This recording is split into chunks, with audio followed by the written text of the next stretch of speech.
आपण पाहूयात पदवीधर आणि शिक्षक मतदारसंघात मुख्य लढत कोणाकोणामध्ये होणार आहे ग्राफिक्समधून। ओएसिस फर्टिलिटीच्या तज्ञांनी आयव्हीएफ उपचार पद्धतीद्वारे 1 लाखांहून अधिक जोडप्यांना मातृत्व प्राप्तीचा आनंद दिला आहे।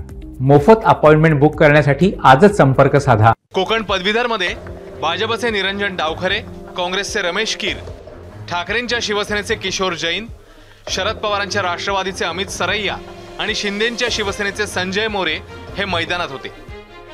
यापैकी किशोर जैन, अमित सरैया आणि संजय मोरेंनी माघार घेतली आहे।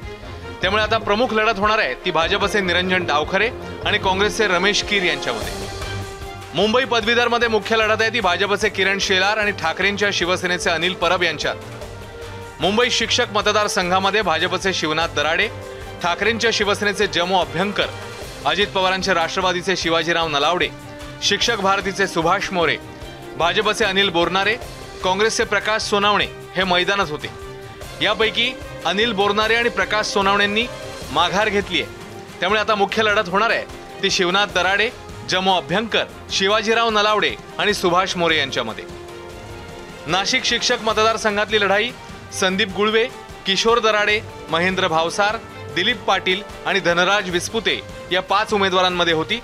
यापैकी भाजपच्या धनराज विस्पुतेंनी आणि काँग्रेसच्या दिलीप पाटील यांनी माघार घेतली। त्यामुळे आता मुख्य लढत होणार आहे ती ठाकरेंच्या शिवसेनेचे संदीप गुळवे, शिंदेंच्या शिवसेनेचे किशोर दराडे आणि अजित पवारांच्या राष्ट्रवादीचे महेंद्र भावसार यांच्यामध्ये। एबीपी माझा, उघडा डोळे बघा नीट।